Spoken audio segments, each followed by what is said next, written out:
அண்ணன் திருமாவளவன் வந்து கட்சியை கலைச்சிட்டு போயிட்டு இன்னைக்கு திமுக சேர்ந்துடலாம். அண்ணனுக்கு தெரியுமான்னு தெரியல. அவர் வந்து பட்டியல் சமுதாயத்தோட பாதுகாவலர் அப்படிங்கறத வந்து குறிப்பிட்டு கொண்டு வருகிறார்.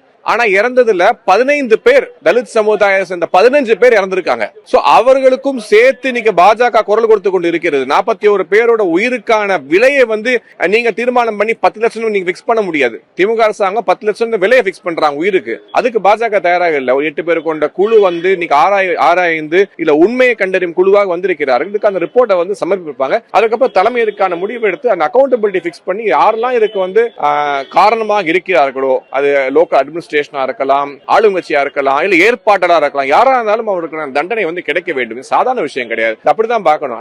திருமாவளவனை வந்து கட்சி கலைச்சு திமுக சேர்ந்துடலாம். இன்னைக்கு அந்த அளவுக்கு வந்து திமுக காரங்களே கொடுக்க முடியாத முட்டெல்லாம் அவர் கொடுத்துட்டு இருக்காரு. அவங்களே சிந்திக்க முடியாத யோசனைகள்லாம் புதுசா உருவாக்குறாரு. இல்ல பிஜேபி வந்து யாரையும் காப்பாற்ற முயற்சிக்கல. பிஜேபி வந்து 41 குடும்பங்களுக்கு நியாயம் கேட்டு போராடி கொண்டிருக்கிறது.